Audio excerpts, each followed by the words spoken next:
This program has been brought to you thanks to the generous contributions of our patrons on Patreon. Your patronage is greatly appreciated. And for more content like this, be sure to check out the Modern Alchemist channel on Patreon. Shall we begin?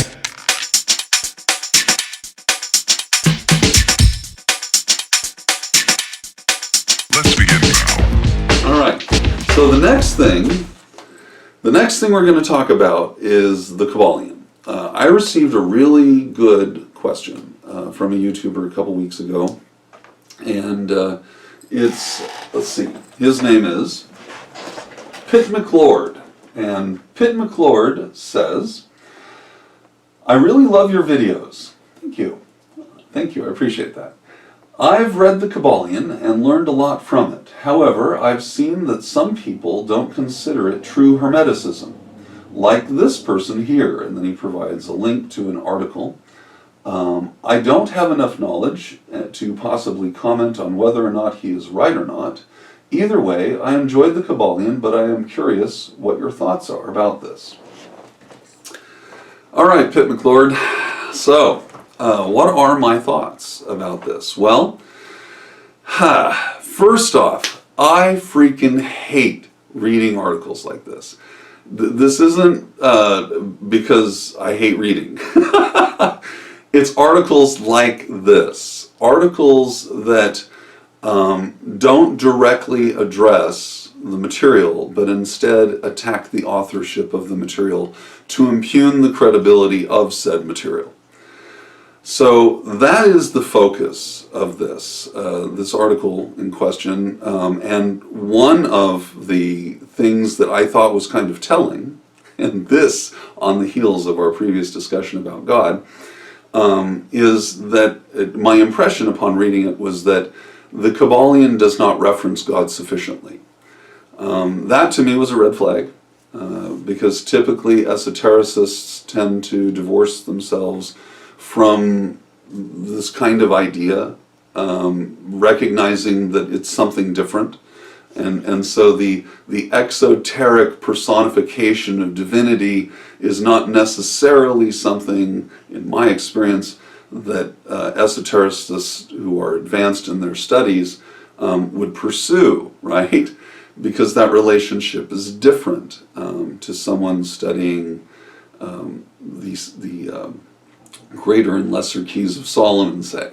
That relationship is different to someone who is studying Hermeticism. And this is then the next thing that this author brings up, stating that they don't believe that this is true Hermeticism, as if Hermeticism there was just one form, one address to the Hermetic philosophies, and there isn't. It's like Buddhism. There are multiple forms of Buddhism, but it's still Buddhism. It all comes under the same blanket. Well, in the same context, this is a form of Hermeticism that clearly that author doesn't like. So then my question is, what are my impressions about an author who tends to defend a topic by not clearly defining what Hermeticism is, and yet saying that the Kybalion doesn't fall into that? Well, my impression is that this author is defending their yard. So what do I mean by that? Well, you have to realize that a great deal of 20th century esoteric tradition stems from the roots of the same tree. And it is my opinion that those roots go deep and they go far. And that it's almost like those trees that'll like send their roots out and then they'll pop another tree up some distance from the main tree. A sprout will pop up and it'll grow into its own tree, and it'll do this, and another one will sprout up and it'll grow into its own tree.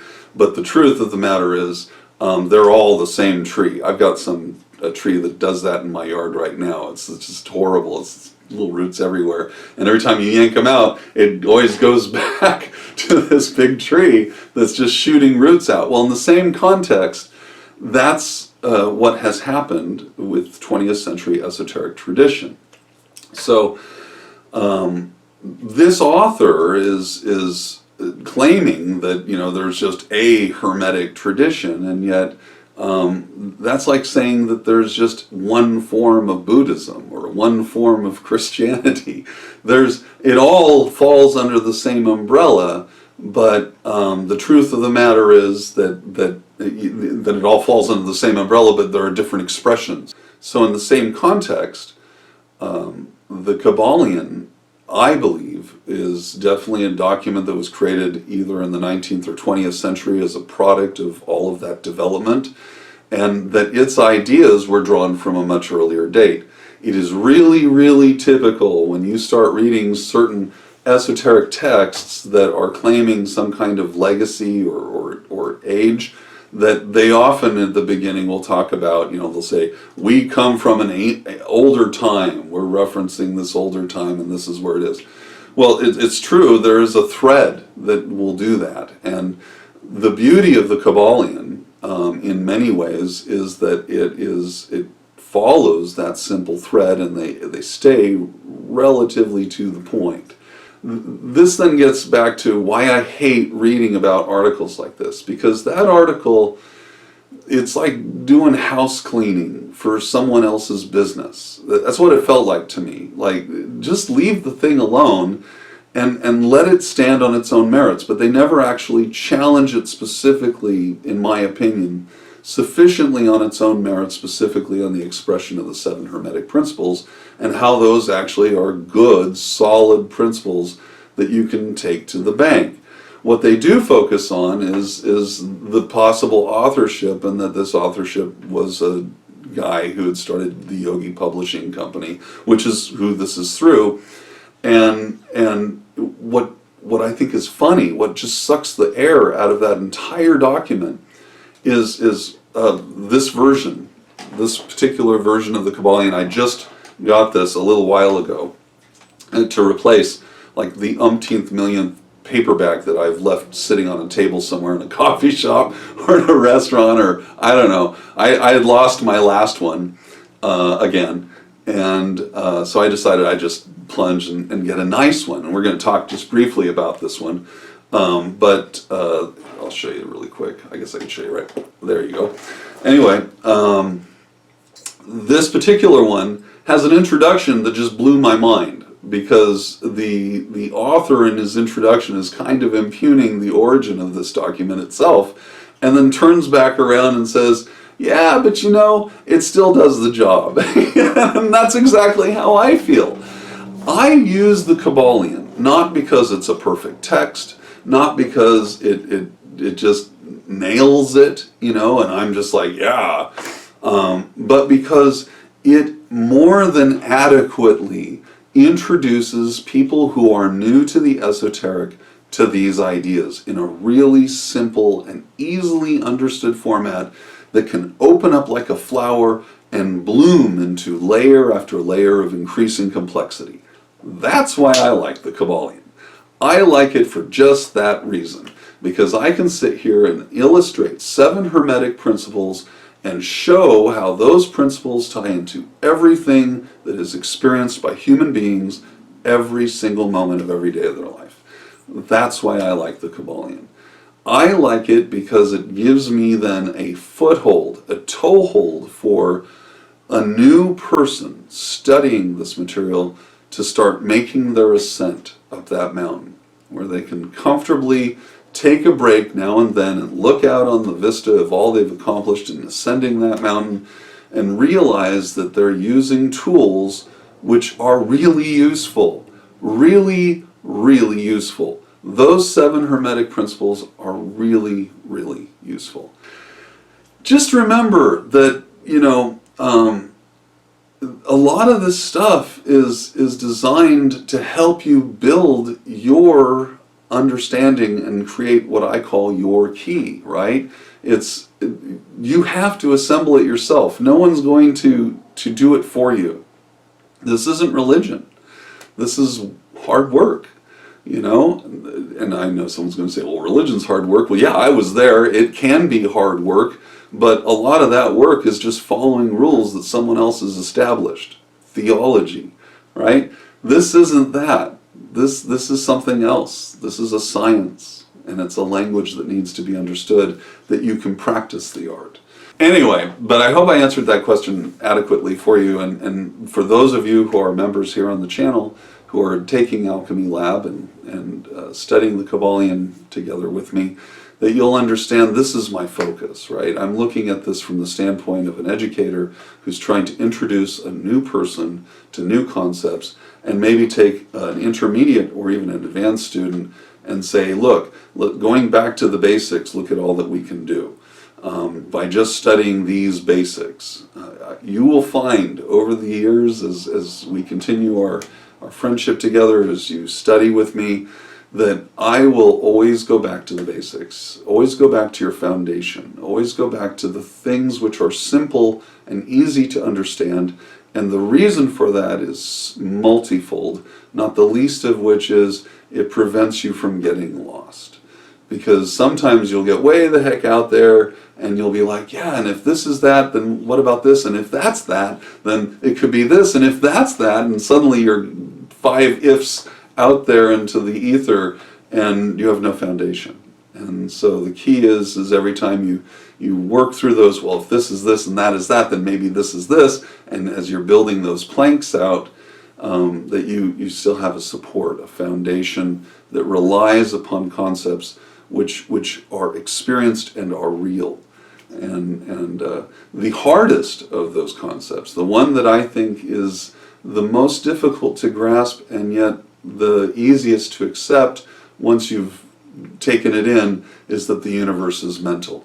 And in order to really, for me, the thing that helped me grasp that was just considering the nature of thinking and my thoughts and what that is about physiologically, what that is about as something that is a component of the universe at large, how it's influenced by the surrounding environment, and recognizing the potency and power that exists when one takes within themselves that simple concept and recognizes that if the universe is mental, then like my mind, I can change the universe as I change my mind. That to me is just so potent, so powerful. Why not embrace that? So that's where I'm coming from. And the final thing I want to say about that is I want to talk about authorship. The Kybalion is authored by 3 initiates. And anyone with any objective sensibility is like, okay, whatever, right? You might as well just say anonymous, because that to the ordinary person is exactly what that means. Initiates of what? What degree of initiation did they go into? Are these acolytes, or we got something else going on? Who knows, and who did the initiation and where was it performed? There's a lot that can be said. Now, for the more experienced esotericist who's got a little bit of esoteric history in their pocket, the idea of 3 personages coming forward with extra information or knowledge and then sharing that in an act of benevolence with mankind begins to ring a couple bells, and begins to resonate. For me, as a former person who was Mormon, there's an aspect of that church where in the Book of Mormon, 3 individuals are selected by Jesus Christ's resurrected personage to become essentially immortal, like John the Beloved, and that they then would go forth in an act of benevolence and do this. Now that's a tradition that's borrowed from something else, I'm sure, and it seems to me that the idea then of these 3 persons, I just had a charmed flashback, right? The power of 3. Oh heavens. Well, anyway, these 3 immortal personages then are going around and doing their thing, and there's considerable tradition that is handed down that is descriptive of that, and of 3 people showing up in war and 3 people showing up here and doing these miraculous things. So reading a book that says it's written by 3 initiates, I think that's just a call out or a shout out by the author, whomever that is, to something that then would resonate with an esotericist who's familiar with these things. It's yet another way of establishing kind of credibility or authenticity, right? Because they're like, oh, well, maybe it's those 3 initiates. So I like the idea of by their fruits ye shall know them, you know. So you read the text and you decide for yourself the fruit that is generated from that knowledge. Is the knowledge creating a better environment for you? Is it helping you out? Are you getting stronger? If all of that is happening, then that's a big win, right? Then to me, success. And so when Pitt McLord says, I really enjoyed reading it, and I know several of you out here really enjoy reading the Kybalion, that's a good thing. That's good. It's good to have a text that you can refer back to, not simply to learn, but also because it creates an element of pleasure, because you are feeding your soul. The enjoyment comes from going, yeah, I see rhythm in my life all the time. I see polarization. I understand cause and effect. And understand my role within the framework of cause and effect.